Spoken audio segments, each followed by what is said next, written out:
Salut à tous, on se retrouve pour l'épisode 2085 du Zap Image. On commence aujourd'hui en ce mardi 3 janvier avec des anniversaires et tout d'abord on peut voir que Jérémy Boga, le joueur de l'Atalanta Bergame, il fête aujourd'hui ses 26 ans, ce joueur qui pourrait quitter l'équipe de l'Atalanta Bergame lors du mercato hivernal ou estival. Il y a aussi Nico Gonzalez, le joueur du Barça prêté à l'équipe de Valence, il fête aujourd'hui ses 21 ans. Ou par exemple le jeune joueur de Lille, Alan Virginus, il fête aujourd'hui ses 20 ans. On va parler maintenant de tout ce qui s'est passé lors de la journée d'hier. Il y avait des matchs en Ligue 1 un lundi, c'est plutôt rare. Donc tout d'abord, l'équipe de l'OM se déplaçait pas très loin du côté de Montpellier et c'est Marseille qui s'imposait 2-1 dans cette rencontre. Donc les buteurs, Tavares, un but contre son camp côté marseillais et un but de Tedji Savanier côté montpellierin. Donc très bonne opération bien sûr pour l'équipe de l'OM qu'enchaîne une nouvelle victoire après le 6-1 infligé à l'équipe de Toulouse. De nouveau une victoire pour l'OM qui commence très fort cette deuxième partie de saison. On peut voir les stats de la partie, donc il n'y a rien à dire. L'OM bien sûr mérite totalement sa victoire avec plus de possession, beaucoup plus de tirs, 10 tirs de plus que l'équipe de Montpellier et 9 tirs cadrés comme il y a eu 7 arrêts de la part du gardien montpellierin, sinon le score a pu être beaucoup plus lourd pour cette équipe de Montpellier. Donc félicitations à l'OM et l'OM actuellement c'est puissance 4. L'OM signe sa 4e victoire d'affilée, cette équipe de Marseille. Donc ils font la une aujourd'hui du journal L'équipe, version OM. L'OM prolonge la fête. Donc les Marseillais ont confirmé leur montée en puissance en obtenant une 4e victoire d'affilée malgré la blessure de Jonathan Klaus et le carton rouge de Nuno Tavares. On va parler de tout ça. Mais tout d'abord l'OM avec 36 points après 17 matchs de championnat cette saison. L'OM n'a fait mieux qu'une seule fois à ce stade au 21e siècle. C'était en 2014-2015 où ils avaient 2 points de plus. 38 points après 17 matchs. Vous avez fini 4e à la fin de la saison. Marseille espère faire beaucoup mieux, meilleur classement que 4e en ayant autant de points. 36 points après 17 matchs de championnat. Donc Marseille a fait un gros début de saison. Et toujours avec Marseille, ce renfort vraiment qui montre de très belles choses depuis son arrivée, c'est Nuno Tavares. Et déjà 5 buts pour Nuno Tavares cette saison avec l'OM. C'est pas mal, n'oubliez pas qu'il joue défenseur, même quasiment piston. Et il est déjà à 5 buts. Et en plus 3 buts du pied droit pour un gaucher. Il marque plus avec son pied, on va dire, le moins favori, parce qu'il est plus gaucher, on va dire. Nuno Tavares, félicitations à lui. Et Tavares est le premier défenseur au piston comptant au moins 5 réalisations avec l'OM sur une même saison de championnat depuis Daniel Van Buiten. C'est un ancien défenseur de l'OM, c'est un défenseur belge. C'est en 2002-2003 où il avait inscrit 8 buts au long de la saison. Donc lui il est déjà à 5, Nuno Tavares. Félicitations défenseur portugais. Et toujours avec lui, donc il a marqué. Le problème c'est qu'après, il a pris un carton rouge et qui montre le 2-0 aux supporters de Montpellier qui le chambre suite à son rouge. On peut voir qu'il fait le signe 2 et 0. On gagne 2-0 tout ça. Mais ça n'a pas du tout passé auprès d'Igor Tudor sur Tavares. Il a complètement perdu la tête. Il aurait une belle amende. Il a dit qu'il a fait un bon match, tout ça, mais il n'a pas le droit de chambrer le public adverse, tout simplement les supporters montpellierins. Donc il va prendre une amende par rapport à ça, Nuno Tavares. Des nouvelles aussi de Jonathan Klaus qui est sorti sur blessure en première période. Il a été remplacé par Caboret et il souffre d'une blessure musculaire et connaîtra la durée de son indisponibilité demain après son IRM, d'après l'équipe et d'après les dernières infos. En gros, c'est une blessure à l'adducteur gauche pour Jonathan Klaus. Rien de grave selon lui, donc après avoir bien sûr combien de temps il sera indisponible.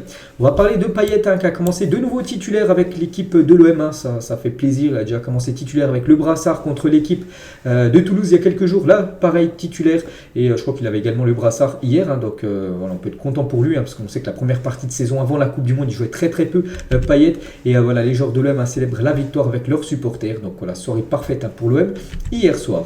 On continue avec les autres rencontres. Une équipe qui est bien classée aussi, juste derrière Marseille, c'est l'équipe de Rennes qui s'est imposée 2-1 contre l'équipe de l'OGC Nice. On peut voir que Terrier et Bourigeaud ont été buteurs côté rennais contre un but de Ross Barclay côté niçois. Donc les stats de la partie, donc Rennes a eu plus de possession de balle, plus de tirs cadrés. Donc en gros, victoire logique et méritée du stade rennais. Voilà pour cette rencontre de Ligue 1 hier. Et c'est une victoire au buzzer parce que le but de Bourigeaud était inscrit à la 89e minute de jeu. Donc en gros, il ne restait plus grand chose à jouer, mais voilà. Il a répondu présent, Bourigeaud de nouveau. Et la une du journal L'équipe aujourd'hui, Rennes gagne dans la douleur. Là, donc les Bretons l'ont emporté en toute fin de match et restent en embuscade au pied du podium. Ils sont 4e, c'est Marseille qui est 3e. Après il y a Lens et le PSG, on le sait. Donc, mais la grave blessure de Martin Terrier touché au genou droit ternit la joie de la victoire. On va revenir sur la blessure de Terrier. Mais on revient tout d'abord sur cette équipe de Rennes à domicile. C'est très costaud. Donc le Stade Rennais a remporté chacun de ses 8 derniers matchs en championnat. Donc Rennes égale la plus longue série de son histoire sur ses terres, établie entre novembre 2004 et avril 2005. Vous avez également enchaîné 8 victoires d'affilée à domicile actuellement actuellement, c'est la même chose. Donc prochain match à domicile, c'est une victoire. Ça sera un record dans l'histoire du club en termes de victoires d'affilée à domicile. Et pour revenir les gars sur Bourigeaud, le sauveur de Rennes, celui qui a inscrit le dernier but de la partie, le but du 2-1. Donc un but, 5 tirs, 800, 100 ballons touchés. Donc une grosse activité. 35 ballons dans le dernier tiers du terrain et 8 ballons touchés dans la surface adverse. Un gros match de Benjamin Bourigeaud pour bien débuter 2023. Vraiment, on peut appeler ça quasiment une masterclass. La rencontre de Benjamin Bourigeaud. Et seulement le gros point négatif de la soirée, parce que tout s'est bien passé, la victoire, tout ça, c'est Martin Terrier, les gars. Donc déjà, il a été buteur, félicitations à lui. Un 9e but déjà pour Martin Terrier en Ligue 1 cette saison. Quel joueur! Le problème, c'est qu'il s'est blessé dans la rencontre. Et ça a l'air grave quand on voit la douleur sur son visage. Donc Terrier a l'air gravement blessé au genou et sort sur civière. Terrible nouvelle. Donc pour l'instant, on ne connaît pas ce qu'il a vraiment. Donc on connaîtra dans la journée certainement c'est quoi la nature de sa blessure. Mais d'après Canal Plus Foot, ils disent déjà qu'il serait peut-être probablement victime d'une rupture des ligaments croisés. Vous savez, cette blessure qui est terrible, je crois que c'est la pire blessure pour un footballeur, rupture des ligaments croisés, c'est ce qu'a eu Amin Harit il y a quelques mois avant la Coupe du Monde. Il y a souvent des joueurs qui l'ont, c'est quasiment du 8-9 mois d'indisponibilité, en espérant que ça ne soit pas ça. Pour l'instant, quand je fais la vidéo, je ne sais pas, mais quand on le voit comme ça, se toucher tout simplement le genou, ça sent pas bon pour Martin Terrier, bien sûr. Donc on lui envoie beaucoup de force et voilà, dès que je sais bien sûr ce qu'il a, je vous dirai ça plus tard. On continue avec les autres rencontres. Il y avait aussi Lille contre l'équipe de Reims, score final 1-1. Donc coup d'arrêt pour Lille, parce qu'il y avait l'occasion. En plus, ils gagnaient 1-0 jusqu'à la 78e minute, ils se sont fait égaliser en fin de match. Donc Jonathan David a été buteur côté lillois. Les stats de la partie, donc un peu plus de possession côté lillois, un peu plus de tirs, mais les tirs cadrés ont été plus côté Stade de Reims hier. Et pour revenir sur le buteur canadien, Jonathan David, qui joue sa dernière saison du côté de Lille, il l'a dit. De toute façon, qu'en fin de saison, il quittait le club certainement pour peut-être aller du côté de la première Ligue. Donc il vient d'inscrire son 10e but déjà en Ligue 1 cette saison, donc félicitations à lui. Il avait terminé avec 15 buts la saison dernière, donc vraiment un joueur régulier, un minimum au moins 10 buts à chaque fois en Ligue 1. Et depuis son arrivée en 2020, seul Mbappé 68 et Wissam Ben Yedder 52 font mieux dans l'élite, parce qu'il a inscrit son 38e but en championnat avec Lille depuis son arrivée en 2020. Donc il y a seulement Mbappé et Ben Yedder qui font mieux tout simplement que l'attaquant canadien. Et Fonseca, les gars, après Lille-Reims, il a dit, donc il était vraiment très, très déçu, surtout des supporters lillois. Il a dit lors des passes en retrait au gardien, les supporters nous ont sifflé, ce n'est pas juste. S'ils ne sont pas contents de notre façon de jouer, qu'ils aillent parler avec le président, je peux m'en aller. Je suis très déçu de la part de ses propres supporters lillois d'avoir sifflé l'équipe. Donc voilà, par rapport à cette contre-performance de Lille. Et la banderole des supporters lillois, donc à 17h, on est au taf. Le foot, c'est le week-end. C'est vrai que le coup d'envoi c'était à 17h hier, un lundi, donc c'est vrai que c'était encore les vacances scolaires hier, ça a repris aujourd'hui, mais hier il y a beaucoup de gens qui travaillaient et bien sûr c'est compliqué à se libérer pour venir à 17h regarder une rencontre de football. Donc voilà, c'est vrai que le foot c'est le week-end, il ne doit pas avoir des matchs le lundi, au pire un match, 21h pourquoi pas, mais des matchs à 15h, parce qu'il y a déjà eu, il y a un match qu'on va parler de ça après qui était à 15h ou à 17h, c'est pas possible. Et c'est ce match qui était à 15h hier en plein lundi après-midi, incroyable. C'est entre Strasbourg et l'équipe de l'Estac de Troyes. Et c'est Troyes qui réalise la très bonne opération dans ce match avec pas mal de buts, 5 buts dans la rencontre. Et Troyes s'est imposé 3-2 contre l'équipe de Strasbourg. On regardait le scénario complètement fou à la 20e minute. Troyes menait 2-0. Ensuite Strasbourg revient 2 partout. Ils pensaient avoir fait le plus dur. Puis non les gars, Troyes après a marqué ce 3e but, ce but synonyme de la victoire. Donc félicitations à l'Estac de Troyes, on peut voir les stats de la partie. Pourtant c'est bien Strasbourg, d'après, j'ai pas vu le match, mais bon, d'après les stats, on a l'impression que Strasbourg a dominé, plus de possession, beaucoup plus de tirs que l'équipe de Troyes. 7 tirs cadrés, 2 buts, alors que Troyes, c'est 5 tirs cadrés, 3 buts. Comme je le répète chaque jour, il faut être plus efficace que son adversaire. Et hier, c'est l'Estac de Troyes qui a été plus efficace que cette équipe alsacienne. Et Strasbourg est actuellement comme 19e de Ligue 1 avec seulement une victoire en 17 matchs. Une victoire en 17 matchs pour Strasbourg. Ça sent pas bon, bien sûr, pour cette équipe du Racing Club de Strasbourg qui pourrait peut-être descendre en Ligue 2. Bon, il reste encore beaucoup de matchs. Ils peuvent se sauver, mais il faut prendre des points. Une victoire après 17 matchs, c'est pas possible pour une équipe qui veut rejouer encore une saison dans l'élite. Et Bellegarde, les gars, double passeur décisif contre Troyes cet après-midi. Donc félicitations à lui, doublement décisif, mais ça n'a pas suffi pour son équipe pour s'imposer. Et concernant l'équipe de Troyes, donc l'Estac, l'équipe de Troyes est efficace à l'extérieur. Donc seul Paris 25 et le Bayern Munich 23 ont inscrit plus de buts à l'extérieur que 3, 19 dans les 5 grands championnats européens cette saison. Voilà, donc c'est une équipe qui marque beaucoup de buts à l'extérieur. Voilà, ils sont derrière comme le PSG, le Bayern, 19 buts inscrits par l'équipe de Troyes cette saison à l'extérieur. Et toujours avec cette équipe de Troyes, donc Xavier Chaverlin plutôt, a inscrit 4 buts depuis l'extérieur, cette fois-ci de la surface de réparation en Ligue 1. Donc depuis son arrivée à Troyes l'été 2021. Donc félicitations à lui. Il y a seul Martin Terrier 6, Savanier 5 et Mbappé 5 qui font mieux sur la même période, des buts inscrits en dehors de la surface de réparation. On peut voir que Ronny Lopez, ce joueur de 3, les gars, une belle note de 7 sur 10 voilà, pour sa rencontre hier, donc félicitations à lui. Et le football, c'est le week-end également, donc on avait vu les banderoles du côté de Lille, c'est la même chose du côté de Strasbourg, que le match était à 3h hier l'après-midi. Le football, c'est le week-end et ça ne doit pas se jouer en début de semaine, donc le lundi. Du coup, tous les résultats de cette journée de Ligue 1 avec les matchs avant-hier et les matchs hier, donc on a parlé, voilà, je parlais de tous les résultats, donc la belle victoire de Lens contre le PSG 3, la défaite de Lyon, surprise contre l'équipe de Clermont, la belle victoire de Marseille, donc un petit coup d'œil cette fois-ci au meilleur buteur de la Ligue 1, et on peut voir que c'est Mbappé, toujours le meilleur buteur de ce championnat avec 13 buts pour Mbappé, 11 pour Neymar, 10 pour Mofid, Jonathan David, Lacazette ou même Balogun et Terrier, qu'on a parlé tout à l'heure, 9 avec aussi Loïs Openda. Et du coup, le classement, donc le PSG toujours en tête après 17 matchs de Ligue 1, 44 points devant Lens, 40, donc 4 points en dessous, c'est Marseille qui a 36 points, après il y a Rennes 34, 33 pour Monaco. Voilà, c'est plutôt serré quand même bien sûr cette Ligue 1, donc il y aura encore beaucoup de suspense et il y aura aussi énormément de suspense pour le maintien. Brest, Auxerre, Strasbourg et Angers sont pour l'instant les équipes qui joueraient la saison prochaine en Ligue 2. On part direction l'Angleterre, il y avait une rencontre hier, donc c'était entre Brentford et l'équipe de Liverpool, et Liverpool c'est soit tout ou rien. Cette saison ils avaient commencé en enchaînant les défaites, là ils restaient sur 2 victoires lors des 2 derniers matchs, elle est beaucoup mieux pour Liverpool, et là la repatatera, ça redescend, c'est une défaite de nouveau pour Liverpool, une défaite 3-1 du côté de Brentford. On peut voir que Konaté, un défenseur français, a marqué un but contre son camp, Wissa et Mbeumo ont été buteurs contre un but de Oxlade-Chamberlain qui jouait son 100e match du côté de Liverpool, en première Ligue, le joueur Oxlade-Chamberlain. Mais bon, ça n'a pas suffi avec ce but pour Liverpool, parce qu'on peut voir les stats de la partie. Ils ont tiré 16 fois, ils ont eu 73% de possession de balle, ce qui est énorme, mais voilà, ils ont été pas assez efficaces. L'équipe de Brentford, c'est 7 tirs cadrés et 3 buts. Plus efficace cette équipe de Brentford. Et Jürgen Klopp, les gars, on peut le voir en train avec le sourire, mais bon, là il y avait 3-1, je pense pas qu'il a trop rigolé à la fin du match, il était plutôt comme ça, son visage, c'est la même chose pour Alisson Becker qui a pris 3 buts hier.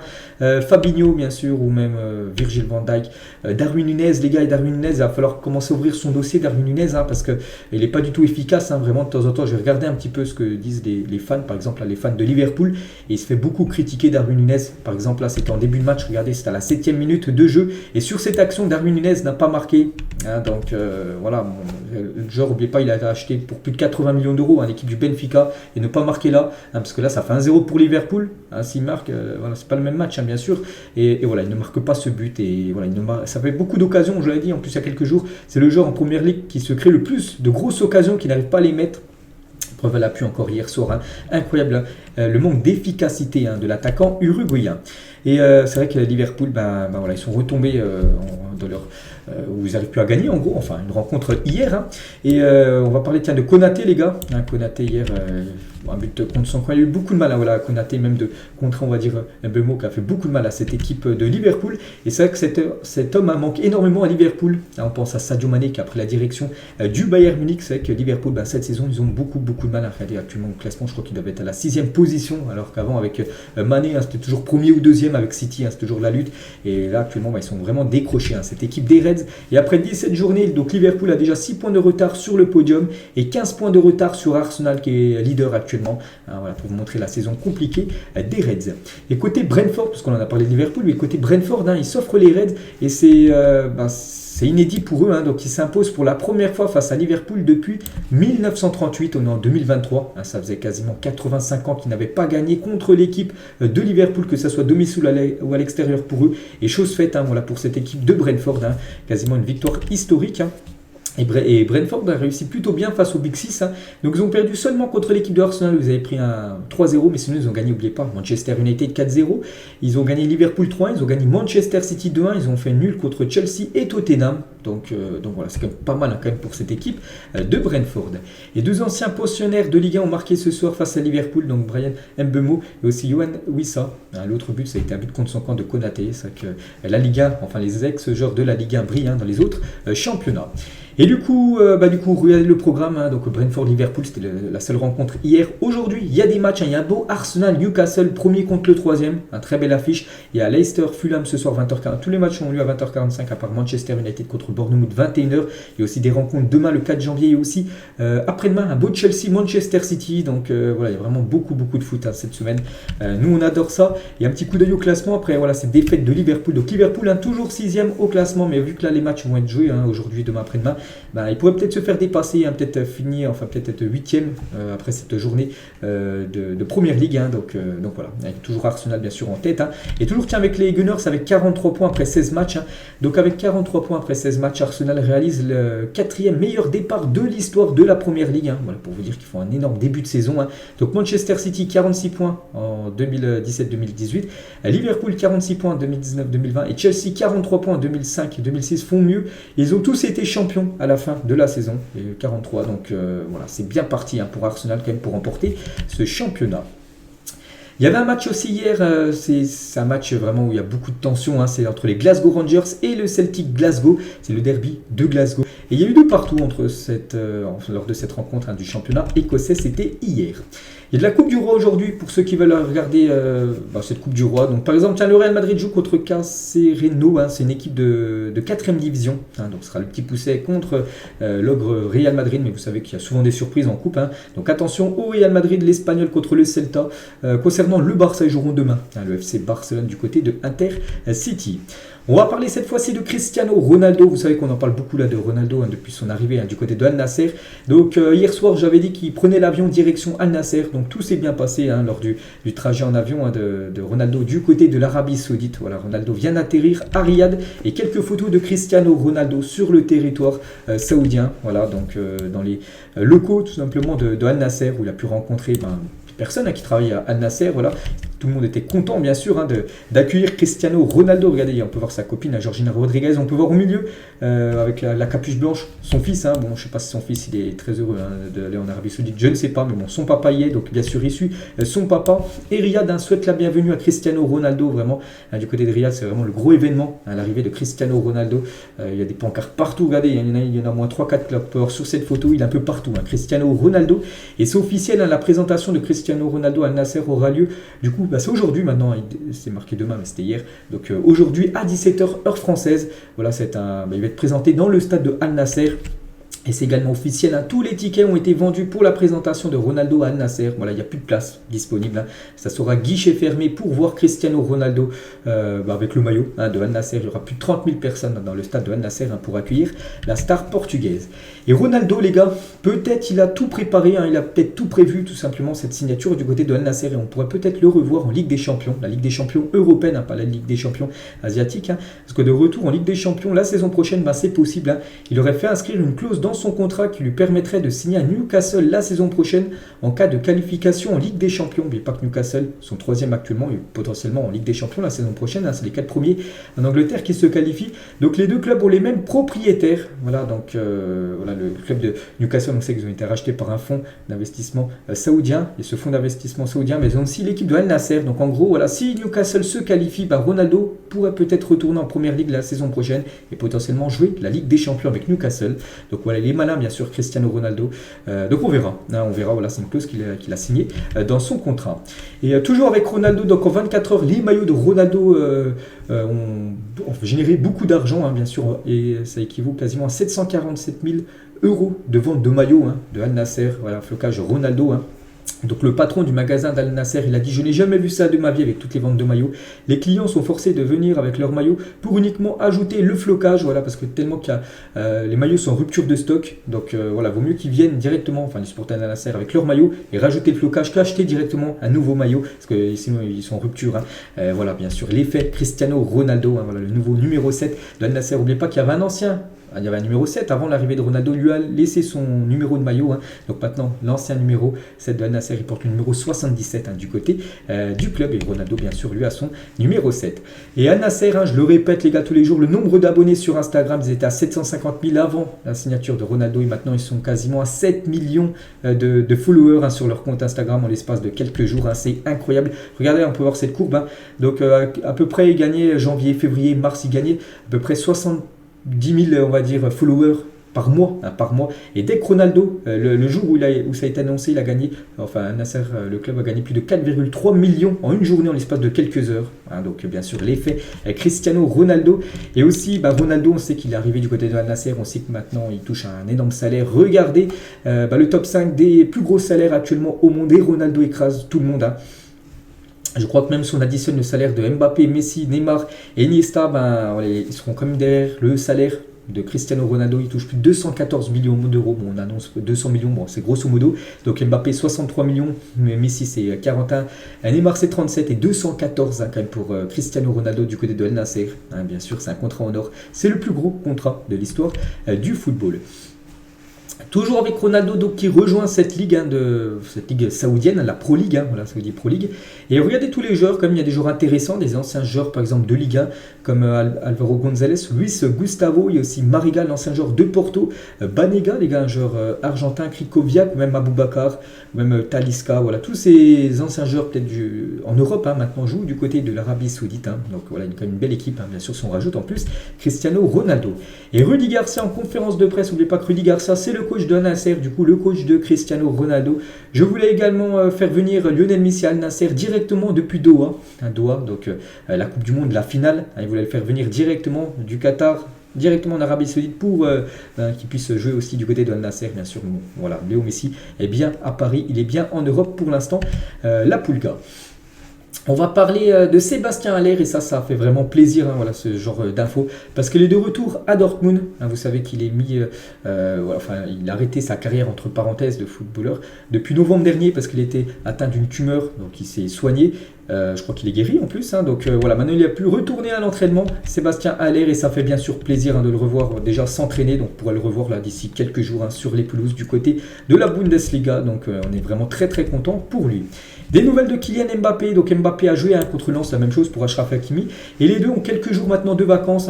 Galtier avait dit qu'ils allaient jouer contre Strasbourg et Lens, mais après ils allaient avoir quelques jours de repos, donc voilà, ils sont partis ensemble en vacances. Vous savez que c'est des Indes, ils sont très ensemble, tous souvent ensemble, c'est des grands copains on va dire. Ils sont actuellement aux États-Unis, ils ont assisté hier au match des Nets contre les Spurs, sur un match de NBA, donc voilà quelques photos de Kylian Mbappé et de Achraf Hakimi avec le basketteur, je crois que ça doit être Kevin Durant. Concernant Neymar, les gars, donc lui, j'ai annoncé, je crois que c'était hier, qu'il n'allait pas être du côté de Paris parce qu'il devait être aux obsèques de Pelé. Donc Neymar, du coup, n'est pas aux obsèques de Pelé. Le Brésilien participe à l'entraînement collectif du PSG ce lundi. Pourquoi? Parce que lui voulait y aller. C'est tout simplement le club, le PSG, qui n'a pas interdit à Neymar de se rendre au Brésil pour assister aux funérailles de Pelé. Donc voilà, concernant le joueur Neymar. Et concernant Pelé, bien sûr, donc des milliers de Brésiliens se rassemblent depuis hier soir pour rendre un dernier hommage à Pelé. Voilà quelques photos, bien sûr, l'émotion de la disparition de Pelé. Donc c'était la semaine dernière, je crois que c'était jeudi soir qu'on a appris la disparition du roi Pelé. Et bien sûr, il y a beaucoup de jours de deuil, on va dire, du côté du Brésil, surtout du côté de Santos, où c'est l'enfant de Santos, on peut dire, Pelé. Et Infantino, les gars, le président de la FIFA, donc il annonce que la FIFA va demander à tous les pays du monde de renommer un stade au nom de Pelé. Donc voilà ce qu'il a dit, nous allons demander à toutes les fédérations du monde entier de faire porter le nom de Pelé à un stade, car je pense que les générations futures doivent savoir qui est Pelé et la joie qu'il a apportée au monde. Donc voilà, seulement un stade dans tous les pays du monde devrait s'appeler dorénavant Pelé, d'après Infantino. C'est la demande qui veut faire pour le futur. On va parler d'Alexis McAllister. Hier, il est revenu du côté de Brighton. Donc c'est le champion du monde. N'oubliez pas qu'il a joué la finale. Il a même été auteur de la passe décisive pour le but d'Aurel Di Maria, le but du 2-0, souvenez-vous. Et donc hier, il était de retour du côté de Brighton, à son club. Et le magnifique accueil de ses joueurs, du staff de Brighton pour son arrivée, bien sûr, vu qu'il a gagné la Coupe du Monde. Donc voilà, quelques photos d'Alexis McAllister. Après, pas sûr qu'il reste du côté de Brighton, parce que je pense qu'il peut viser plus haut, bien sûr, après sa magnifique Coupe du Monde. Concernant Messi, donc il rentre à Paris. Donc Donc hier soir, donc là je pense qu'il est arrivé à Paris, voilà ce matin. Donc hier il a pris l'avion à Buenos Aires, direction Paris pour revenir dans le club. Donc certainement ce soir ou demain les gars, je vous montrerai des photos de Léo Messi du côté de Paris. On va parler cette fois-ci de Julián Álvarez, donc un joueur également argentin. Et 20 000 Argentins ont signé une pétition pour demander à Julián Álvarez de quitter sa copine avec qui il est en couple depuis 4 ans. Donc voilà pourquoi en fait. Donc ce dernier a refusé à un groupe de jeunes supporters d'avoir un autographe du buteur argentin. En gros, c'est une vidéo qui a fuité, donc j'ai vu la vidéo. Et l'attitude de la copine de Julián Álvarez est vraiment, on va dire, moyenne. Donc un garçon de 8 ans peut-il vous ennuyer autant en demandant un autographe? Donc c'est un petit, voilà, un supporter qui demandait un autographe à Álvarez. Et c'est même pas lui qui a pu répondre. C'est sa copine tout simplement qui a dit non, il veut pas prendre en photo alors que lui il voulait Julián Álvarez, et c'est pour ça qu'il y a une pétition pour que voilà, Julián Álvarez quitte sa copine, voilà, par rapport à ce manque de respect, par rapport à ce jeune fan qui voulait seulement une photo ou un autographe de la star argentine. On va parler d'une autre star argentine, c'est Enzo Fernandez, et vous savez qu'il devrait quitter cette équipe du Benfica, et Enzo Fernandez à Chelsea, c'est fait d'après Di Marzio, donc c'est pas Fabrizio Romano, mais Di Marzio c'est aussi bien renseigné, ce journaliste également italien. Donc dernier détail en cours de réglage entre Chelsea et Benfica, donc montant du transfert 127 millions d'euros que va débourser l'équipe de Chelsea pour s'offrir Enzo Fernandez, le meilleur jeune joueur de la Coupe du Monde. Donc ça sera payé en 3 fois, sur peut-être 3 années, donc divisé par 3 là, cette somme. Donc voilà, ça sera le gros transfert, ça va être certainement là cet hiver, donc je pense que ça sera le plus gros transfert en termes de chiffres sur ce mercato hivernal. Voilà, plus de 100 millions d'euros pour un mercato hivernal, c'est plutôt rare. Voilà, donc Enzo Fernandez à Chelsea, c'est imminent. Et Enzo Fernandez, les gars, donc il a passé la soirée du Nouvel An à Buenos Aires alors que son entraîneur l'avait interdit de repartir de Lisbonne après son retour le 27 décembre dernier. Donc il était revenu à l'entraînement du côté du Benfica, et son entraîneur lui avait dit le 31 t'as pas le droit de retourner en Argentine fêter ça avec tes copains, mais lui rien à faire, il a quand même pris l'avion Portugal-Argentine pour aller fêter le 31 avec ses amis, sa famille. C'est pas du tout passé du côté de Lisbonne, du côté du Benfica. C'est vrai que les supporters du Benfica, là, par exemple, ce supporter, vraiment, il est un petit peu en travers la gorge, voilà, Enzo Fernandez. Donc, Enzo Fernandez a entamé des négociations avec Chelsea dans le dos du Benfica. Il revient hors d'état de forme, rate son match face à Braga, et devinez quoi, il rentre en Argentine pour fêter le Nouvel An, alors qu'il avait l'interdiction de retourner en Argentine. Faute professionnelle, manque de respect, ingratitude, appelez ça comme vous voudrez. Mais voilà, ça tourne quasiment, on va dire, au clash, pas au flop, parce qu'il a été très bon du côté du Benfica. Donc, c'est vrai qu'oubliez pas que là, on peut le voir, Enzo 2027, il avait rejoint cette équipe, c'était l'été dernier, de River Plate. Donc il avait signé, je crois que c'était pour les 20-30 millions d'euros, il pourrait être déjà vendu 4-5 mois après, mais pour plus de 127 millions d'euros, bien sûr. C'est complètement fou, ces chiffres. Et toujours avec le Benfica, on va parler de Draxler. Lui aussi devrait quitter le club, il devrait retourner au PSG l'année prochaine. Le Benfica ne souhaite pas le conserver du côté du club, et du coup retour pour lui à Paris. On va parler de Mudryk, donc après une première offre rejetée de 60 millions d'euros, bonus compris pour Mudryk, Arsenal va surenchérir avec une nouvelle offre. Ils vont augmenter leur offre, parce que pour l'instant, le Shakhtar a refusé les 60 millions d'euros, donc il pourrait monter jusqu'à 70 millions d'euros, j'ai vu cette offre. Donc Chelsea aussi sur le dossier, d'après Fabrizio Romano. Donc voilà, Mudryk, ça sent le départ du Shakhtar, et soit Chelsea et Arsenal, ça peut se faire en janvier. Et on finit les gars cet épisode aujourd'hui. Que préférez-vous? Donc c'est simple, 2 pilules, la pilule bleue gagner un ballon d'or, ou la pilule rouge gagner une Ligue des Champions. Donc est-ce que tu préfères plus remporter un trophée individuel ou un trophée collectif? Donc voilà, n'hésitez pas à mettre un commentaire bien sûr pour ceux qui veulent. Donc moi je mettrais voilà, peut-être la pilule bleue, gagner un ballon d'or, c'est énorme. Voilà, si tu gagnes un ballon d'or, c'est peut-être que tu as été loin en Ligue des Champions, peut-être voir gagner la Ligue des Champions. Mais bon voilà, à choisir, je mettrais le ballon d'or, mais bon, la Ligue des Champions c'est aussi très bien. Donc voilà les gars, la fin de cet épisode, j'espère que ça vous a plu. On se retrouve ce soir les gars pour la deuxième partie de l'épisode. Bonne journée à vous et à ce soir.